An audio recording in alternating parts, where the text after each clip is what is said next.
Many people who had known me for years and decades told me that something has changed. And of course, something did change. I stopped believing in the false things that I was believing, that other people are dangerous, that why would people want to talk to me? What do I have to offer? It's just so so seamless and easy now to exist socially because I don't think about anything what to say, how to talk to someone. I just go to people and say like, "Hi, how are you?" All right, welcome. Today I have a former client of mine here on a call, and we'll talk about his experience of going through a coaching program with me, which was very tailored. It was very custom. How would you summarize our entire collaboration over the last few months? Well, it was quite intense and interesting. It showed me things that I wouldn't have seen so fast otherwise. Let's talk about, the period before. Where do you think did those fears that you were battling with in the beginning come from originally?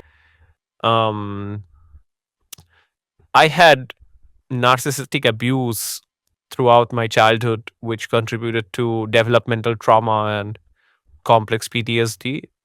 And as is the nature of these things, we all have some sort of conditioning, and mine was just extra spicy. No, no.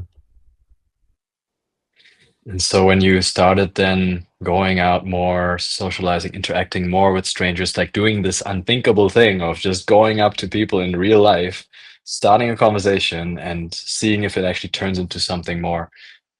I guess in the beginning it still felt very hard, but pretty quickly you got to a point where you did that a few times every week, 5, 10 times. And I remember you came back with lots of stories, lots of interesting things that happened to you. Can you explain to us what happened there in those first few months of starting to approach strangers? So, first of all, why I think this kind of work is so effective is that very quickly you see that in practice, none of your fears are true. Uh, Everything that you have believed about yourself and the world is just not true, and you have direct evidence of that. Obviously, your learned conditioning is trying to project your beliefs into whatever is happening and then trying to make it into a negative story which confirms your negative beliefs. But I had already healed enough from my trauma to see through that. So, so yeah, I mean, the most surprising things is that like mm, nothing bad happens, and people are delighted sometimes, most of the time actually, and it's just so absolutely normal. In the beginning, when you started going through this process, I remember there were points where it also kind of got you to the limit and it really pushed you quite hard. It pushed on your buttons somehow.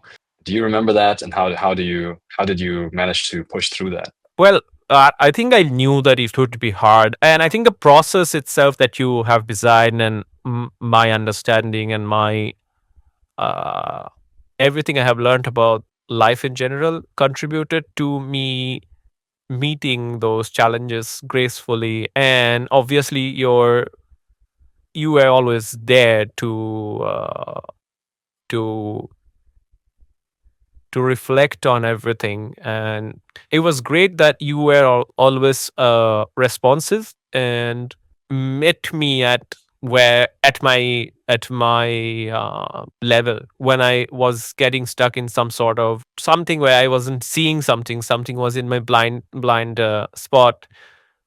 You pointed out, I think that's the main pillar of coaching, that you point out my blind spots, and that was very helpful. I think it also helped you to have this in-person meetup every now and then where you could see how I move through the world and how things happen when you are open. Can you maybe recount the story of one of those meetups where you saw me interact with the people around? Well, that would be I mean, the most memorable one was the first time I met you, just for a chat, even before we started coaching, just to discuss it. And it was obviously clear that what you are saying, you are walking the talk. You're not selling anything that you don't have. And it was just so clear that a completely different way of living and being is possible. So I remember, first time, it was just so clear that the way you are being present in public, um,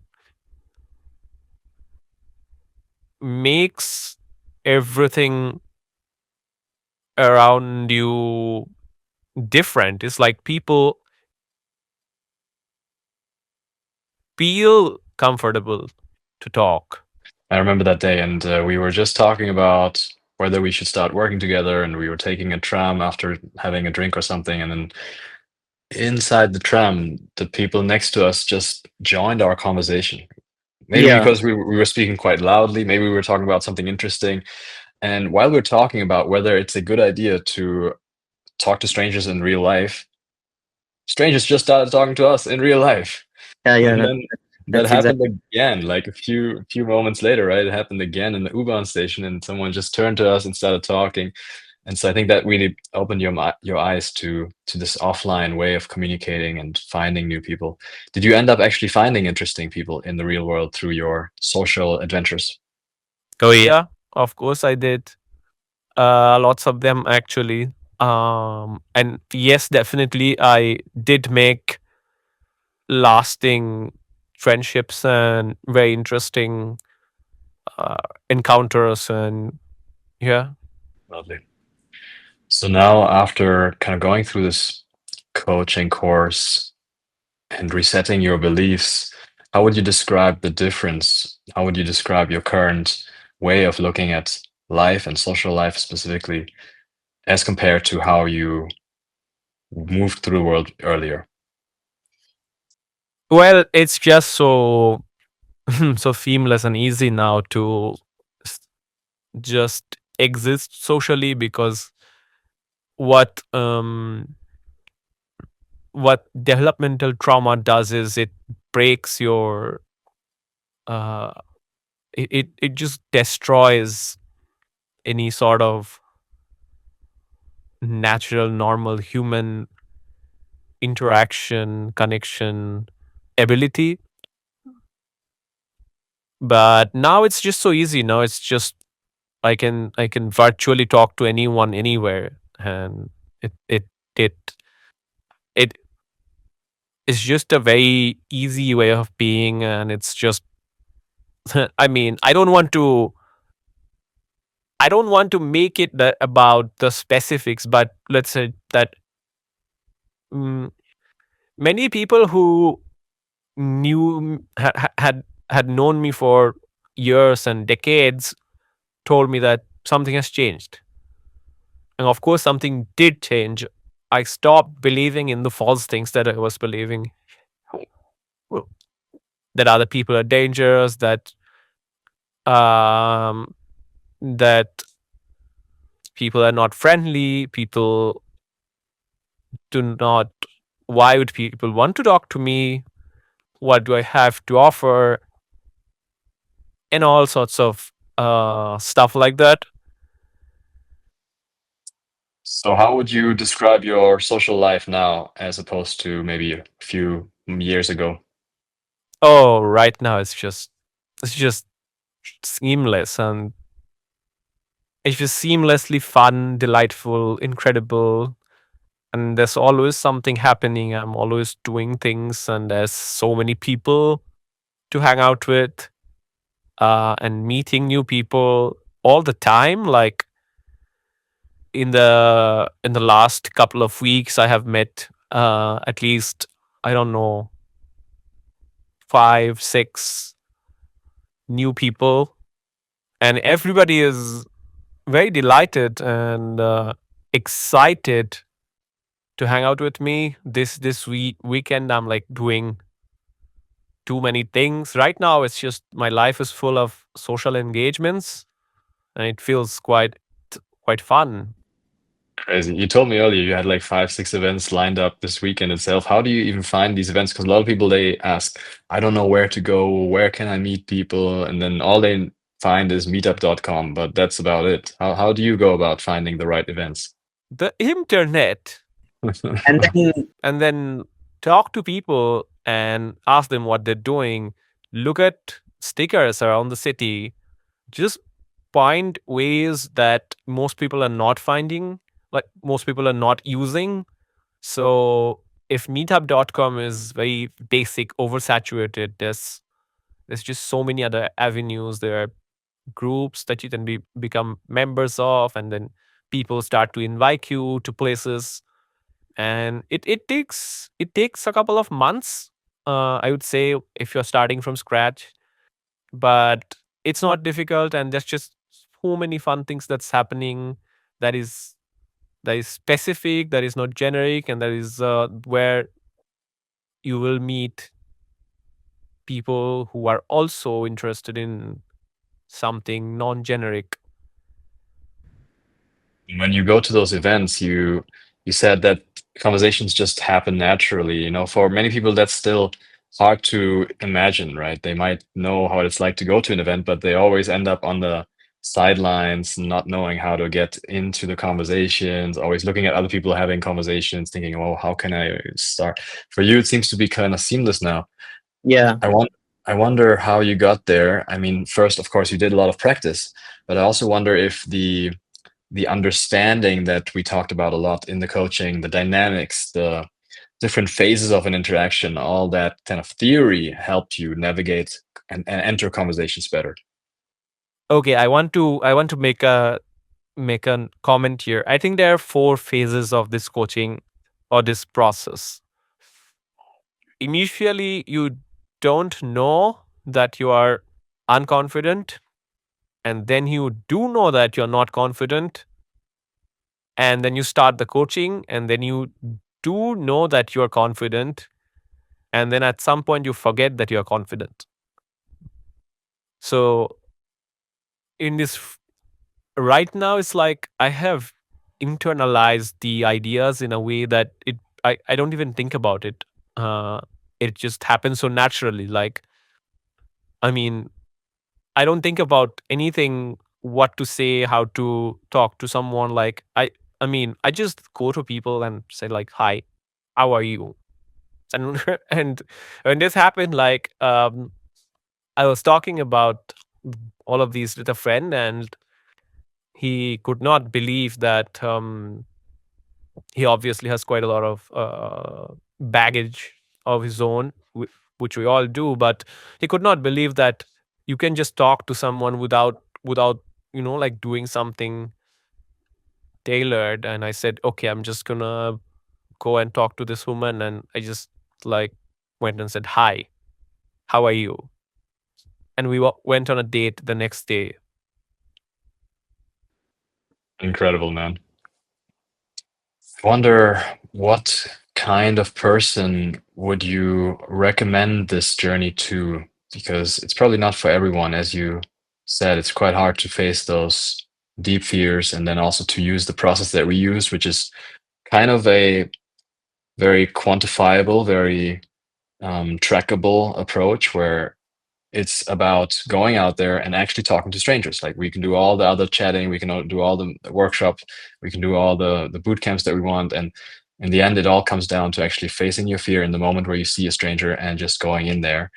So I wonder, who do you think could benefit from this approach, and maybe for whom is it not a good idea to go down this path? Biff. Well, it boils down to courage. It boils down to, like, do you really want to see through your fears or not? Do you really want to go deep? Someone who wants to play safe, someone who wants to remain in their safe zone would not find this appealing. It would be quite challenging. But if you are ready for adventure, and you don't necessarily have to have an outcome in mind, it's just like come and see for yourself. If you have the courage, good things will happen. Like good things beyond your wildest dreams will happen. And I was so happy when I walked into a party the other day and we had already completed our coaching cooperation for a while, or you were like a little bit out of touch for a few months. And I came to this party and suddenly there's you standing in the middle of the room with a small group of beautiful people around you, and you're like entertaining them. You're the center of that party. And I was like, wow, yeah, he's definitely transformed and he's not tracking it anymore. He's not needing the support from me anymore that is like, hey, have you done your interactions? Have you talked to a few people this week? No, it's just happening out of the moment like it should. One last question, really. My coaching is kind of tailored towards the needs of South Asian diaspora expats who move across the world to live in the West. And I wonder how your perception of that part of identity of your identity has changed and whether it's in any way shifted. I guess I already thought about this so much before the coaching. I wasn't really coming to the coaching identifying with an expat, with a Desi diaspora person, and I never actually identify with that in a way that is in some way victimizing. But I think what I've seen from others is that people who do identify have experienced that they are in a way disadvantaged. That is not true. That is just simply not true. Without the coaching, that is not true. But this coaching just makes it very clear to you. And I've seen multiple people transform through that. Fantastic. Thank you very much for sharing your story. And I'm hoping that many people get to see this so that they can also think about at least joining a coaching program with me. I'd be very happy to talk to you. There's going to be a link, as always, under the video.